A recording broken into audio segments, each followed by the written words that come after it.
Hi folks, Jeff Hetherington, the Profitability Coach. And today I want to talk to you about two things that are intertwined: life purpose and why we do the things we do. Now, don't run away.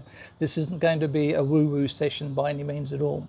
But I'm part of a mastermind in the area where I live, and once a month, along with 4 or 5 other entrepreneurs, we meet and we talk about all sorts of things: life, the universe, etc., what's happening in our businesses. I love these guys and I respect them enormously. So last week, the idea came up about what's our life purpose. Now, all of us are around our late 50s into our 60s. So our idea of life purpose and our desire to find it is probably different from someone who's maybe watching this, who's in their mid-20s, who's got a young family. In fact, I'm a firm believer that our life purpose can often operate at 2 levels. There can be the level which talks to our immediate life stage, and there can be the deeper level, which is about what drives us to do what we do. So one of the questions we need to answer is, why do we do what we do? Now, I work with my clients and I talk to them about this idea of us all having 2 faces. We have our public face and we have a private face. Now, the private face contains the things that drive us, the things that keep us going, the things that make us think about what we're doing and why we're doing it. So if you would ask me what my private face is, I'd say, well, I do what I do because I'm good at it. I know I help people. I have fun doing it. And it enables me to generate an income that gives my family as good a lifestyle as I possibly can. And all that's perfectly true. But if you came to me and said, Jeff, why should we work with you? And I said, you should work with me because I want to give my family a good lifestyle, you probably wouldn't. So sometimes our private why, our private reason for what we're doing is not enough to necessarily attract or hold on to people that we need in order for our career or our business to happen. So in that case, we need a public why. Now, your public why has to be congruent with your values. There's no sense having private values where you think everyone's stupid and a public value of I want to help everyone and be a saint. It won't work.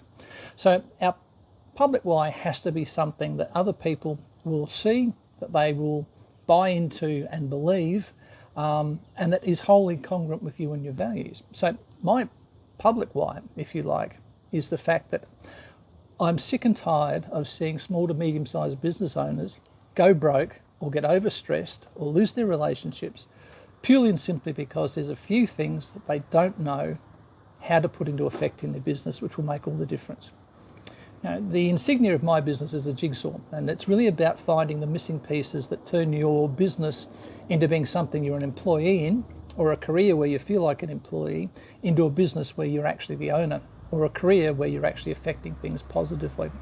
So if I came to you and said you should work with me because I want to make sure that you don't get overstressed, you don't destroy any relationships, and your business becomes successful, you're more likely to do that. And doing those things is congruent with my own values. So that means that my public face and my private face are actually in line together.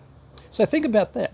What's your private face? What's your private why? Why do you do what you do privately? But then what's the public why? What are you putting out there to the public about what you do? And maybe there is a break between the two. Maybe there's a dissonance, and maybe that's why your business in one respect is not as successful as it could be. Or maybe that might be why you're feeling unhappy doing what you're doing, because publicly you're out doing something that is not a match for what you want to be doing internally. In terms of the idea of life purpose, I'd like to believe I was put on earth, like all of us would, to achieve something greater. I'm yet to be convinced that that's the case. I do know that I'm able to help people, and I have helped a lot of people. I think in the last decade or so of my business, I've helped over 180 businesses become more successful. So I'm pretty proud of that. But is that my life purpose? Don't know. But it's certainly me using my skills and living my values and trying to help other people. There's a quote, I don't know who said it. I think it's just that famous person, Anon. But he says, to be of service is the highest calling. And that is something that I truly believe. So if you like, maybe that's my life purpose, is to be of service and to help business people be successful. I don't know. But it's key that you at least think about these questions and try and figure it out. I think it's more beneficial if you're a business person, if you understand your public and your private whys and make sure they're congruent, because that way you'll have more fun, you'll be more understanding, and people will be more attracted to you. When there is a break between the two, when there's a dissonance, where your public why is actually essentially a lie, then that's when things don't go well for you. So think about that. What's your private why? What's your public why? And maybe think a little bit about life purpose. Why are you here? It might just be to pay bills and die early. Joking. None of us are here for that. We're all here for something greater. The thing is, often trying to find what that thing is might be a lifelong journey. And you know what? That's probably not a bad thing. I'm Jeff Hetherington, the Profitability Coach. As always, 3 things. Be well, take care, stay safe. I'll talk to you soon.